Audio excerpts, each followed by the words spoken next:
Boy, this is a glorious one. Yeah, you walk away. But Yeah.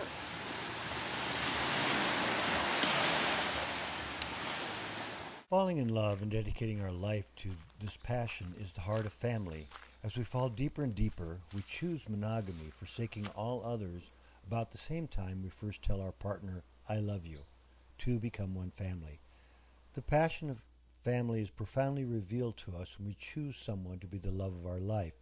We become a couple, a dyad, a stably unstable family structure that generates a great deal of passion. We choose our partner. As long as we stay just we two, we will come to this choice again and again. When we wed, we promise always to choose to love rather than not love. We promise to love to the end of life, a promise we make again and again. It is a hard choice. We can also choose to leave or not love, or even just play it safe. We can also break up or get divorced. But in every dyadic word or deed, we are ever presented the choice to choose love in a way we have yet to love. Passionate love pushes us to be more than we can be and love harder if we choose to make our partner the love of our life. Long-term love is based on choice. We can choose to make love, or we can choose to talk and act in ways that are harsher than most any way we talk or act towards anyone. We can choose to say things we would never say to anyone, or we can choose to act lovingly. This becomes the choice we promise to make when we commit our life to our partner. We make a promise to love when we wed, no matter if we are sick, poor, rich, or healthy. Without this choice, we would stay married with less intimacy because we need to, because we depend on it, because we fear further growing up or loving further. Passionate love is a conditional love where we choose to love as long as our partner so chooses. We choose and we want to be chosen. It ends badly if our partner chooses to sleep with someone else, chooses to be mean, or chooses substances over facing life together. Faithfulness is choosing to keep being together.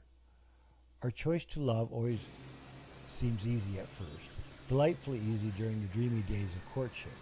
But adult love is something we say or do rather than something we hope for or wait for.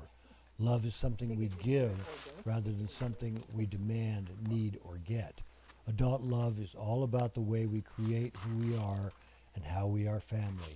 In this act of creating self and intimacy, we can undo the harm of neglect, abuse, and trauma. How we love as adults heals how we were not loved as children. In love, we can choose to give what we never got. The choice to love introduces creativity into family and being. Without this choice, we would be stuck doing family the way our family does family. We would love the way our parents loved, or fail to love the way our parents failed to love. The choice takes us to ways of growing up and loving that we do not know now. The choice introduces spontaneity, playfulness, vulnerability, and nurturance into our life. But after a few years of being together, we have to make this choice not only when it comes easy, but when it becomes challenging to love deeper. When we make someone the love of our life, we come to this choice in the middle of marital conflict, during mental breakdowns, when we are grieving, and whenever we are consumed by the illusion that our spouse needs to first change or learn to love in order for us to love more fully. When we love, we put our partner first. We do things our partner wants, make sacrifices for our partner, and make the partner's happiness and support our own priority. It readily becomes the obsession of any romantic. We love the partner seemingly more than life itself. But we cannot give up our life and who we are if we are going to discover how to love profoundly. I love you begins with I. I have to be fully I in order to make our partner the love of our life. Adult love and the creativity it brings to our life requires a solid sense of self that begins with me. Placing our partner's interest ahead of our own is a lovely illusion of marriage, yet it prevents us from being fully ourselves and from being able to love with passionate abandon. This illusion must be transcended to make love past the fizzle of romantic love, richness and passion of till death do us part. When we are romantically involved, we place our partner ahead of ourselves. But when we have problems with intimacy or being ourselves, it will do us little good to see our spouse as the reason we cannot grow up or love passionately. When humans are depressed, we think depressed thoughts such as, I am no good, or this is hopeless. When we are angry, we have angry thoughts. So what do we think when we are scared to love with abandon? What do committed people think when they avoid intimacy, when they do not want to be all in? They think the illusion. The thought to put the partner first, making the partner the problem, blaming the partner for the lack of growth and intimacy. She never initiates. He drinks too much, or he flirts. The illusion holds back creativity and self-awareness. Because we cannot force our loved one to change or be more loving, we are barking up the wrong tree. We only have full creative control over how we grow and how we love. As a family counselor, if a woman tells me her problem is that her spouse is violent, I hear mostly the illusion. There is little I can do for her.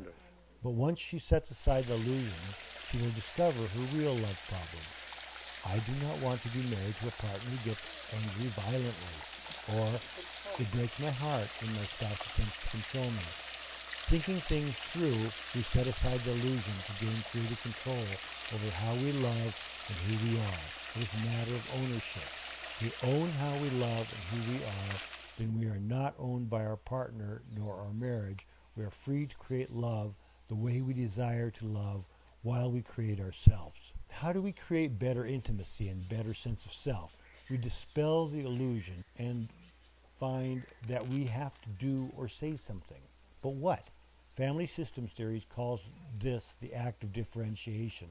Differentiation is a concept borrowed from cell biology, where each cell balances the independent function of the cell with the way the cell belongs to the body.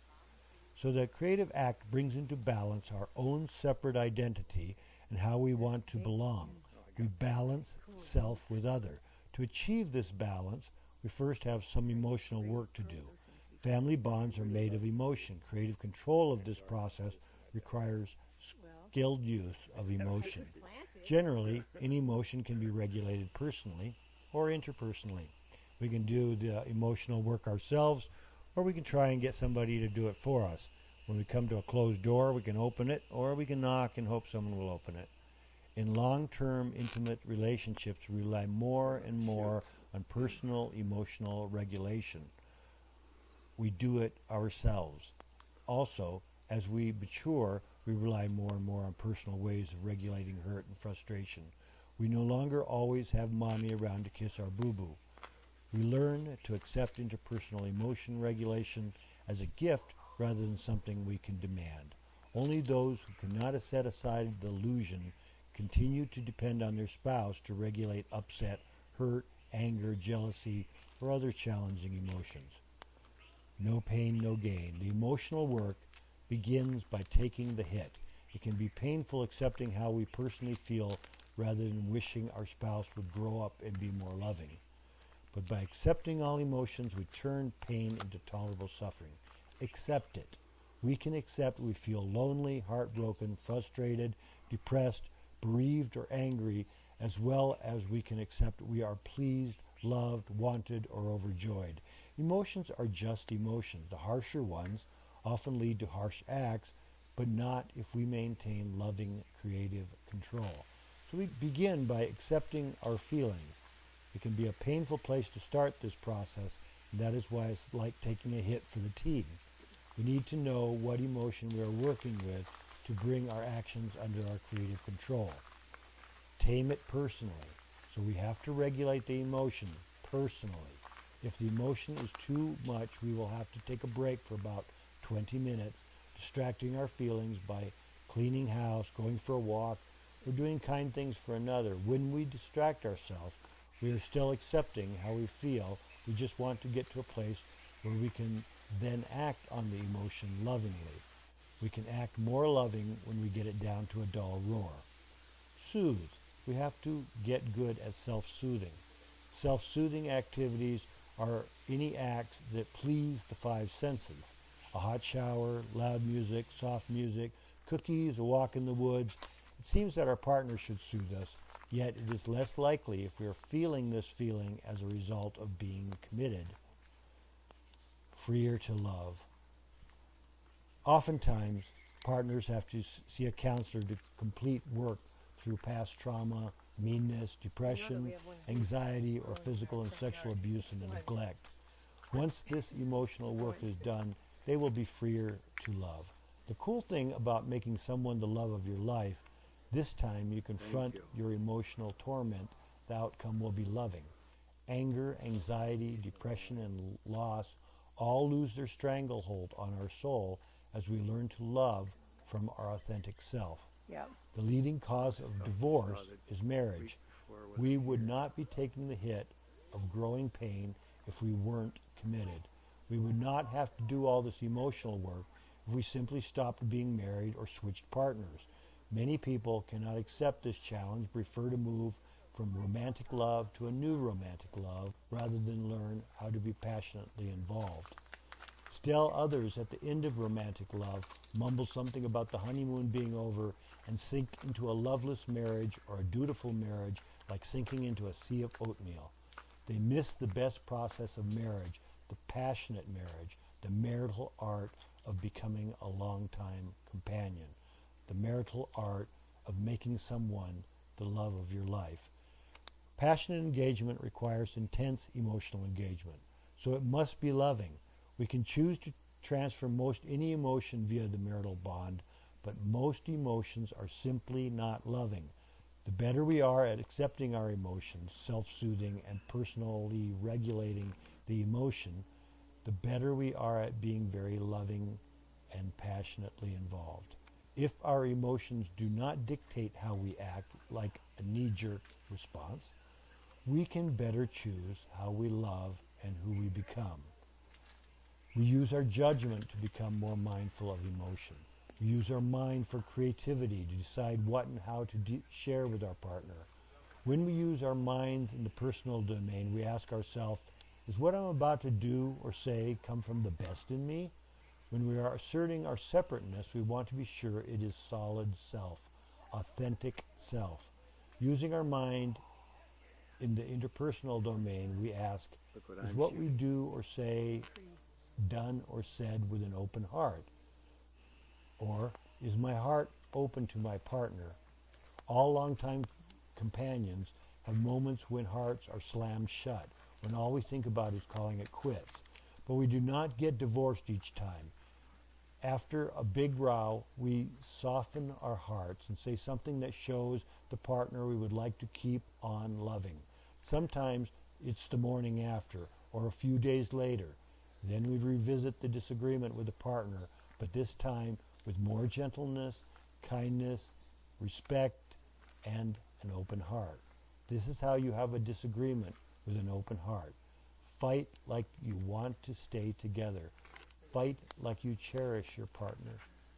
During the first 5 or 6 years of being a long-time companion, we can pretend conflict does not exist. We can even label perfectly normal emotions as negative and insist we have no room for negativity. Cute. Physics and medicine teach us that a negative finding means we did not find anything. And yet longtime companions know that anger, jealousy, and the need to be right clearly exist. Hence, they are not negative, just hard to do lovingly. Marital arts, like martial arts, take practice and discipline. To create passion, we learn to keep our hearts open when we disagree, get grumpy, or express displeasure. When we decide on our differentiating act, we own the problem, accept the full range of our emotion, regulate the feeling, self-soothe, and find the word or deeds that best expresses ourself and our love. We balance separateness and togetherness such that it best shows what we are made of and how we want to be family.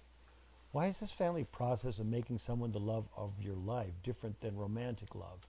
Because people grow up together. Romantic love is limiting. Eventually, it limits love loving the other person the way they want to be loved, or demanding love the way we want to be.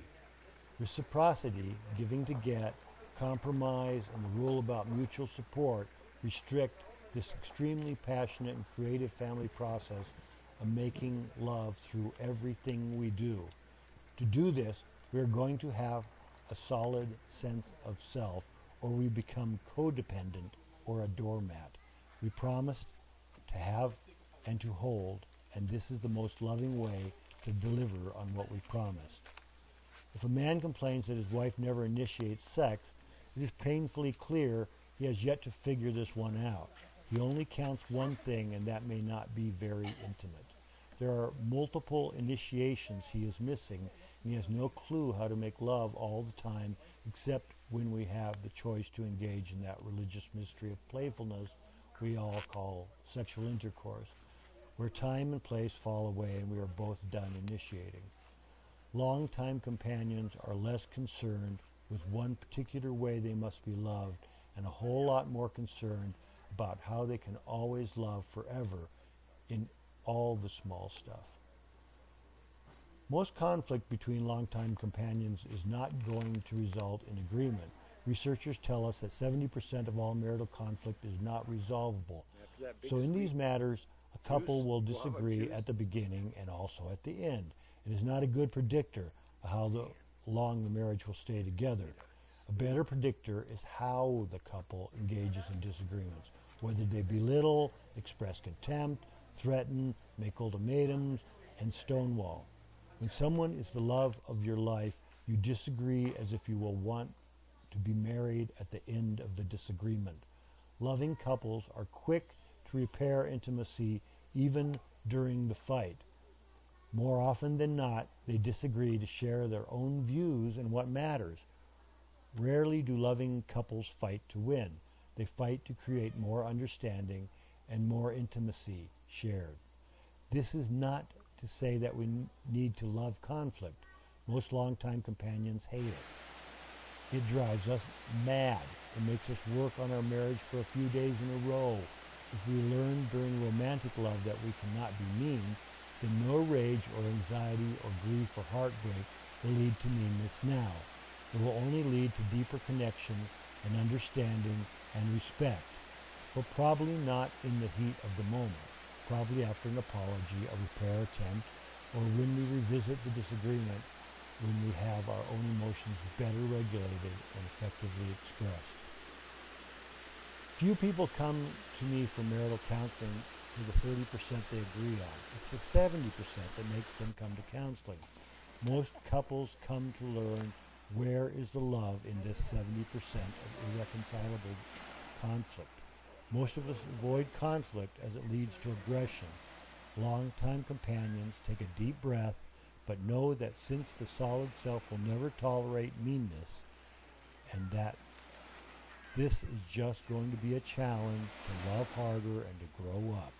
Conflict with this one special person and any family we grow along the way often still leads to disagreement, but the outcome will be understanding. It is a powerful medicine for those who do not get angry as they might have to get mean. We do not seek conflict, as that is pretty emotionally immature, but we do not avoid conflict either. We choose our battles once we figure out a loving way to raise the issue without making the other person the problem. All this goes on when I choose to love my wife. In bed, in the kitchen, out in the garden, when we walk dogs, when we disagree, when we repair how we disagreed, and when we counsel clients together, couple counseling couples. Nobel laureate Mother Teresa taught us that there are no great acts, just small acts done with a great deal of love. Many little things in my life get done with a great deal of love, some by me. Long-time love can be quite a stretch, and I worry if I've done a good job. And I think about how I could do better, but I would like to keep this job by grace. I choose it.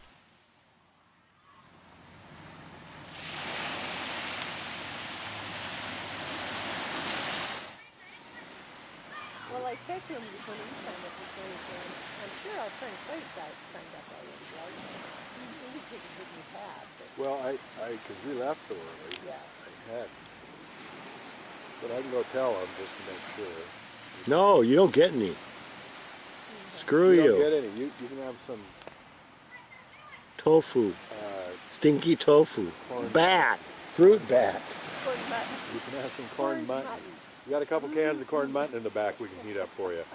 It's I great bet cold. that smells good. I wonder how that No, I was going to take it out here when you're snorkeling or something. I'm going to do that just This so you is see gonna the get fish. on you.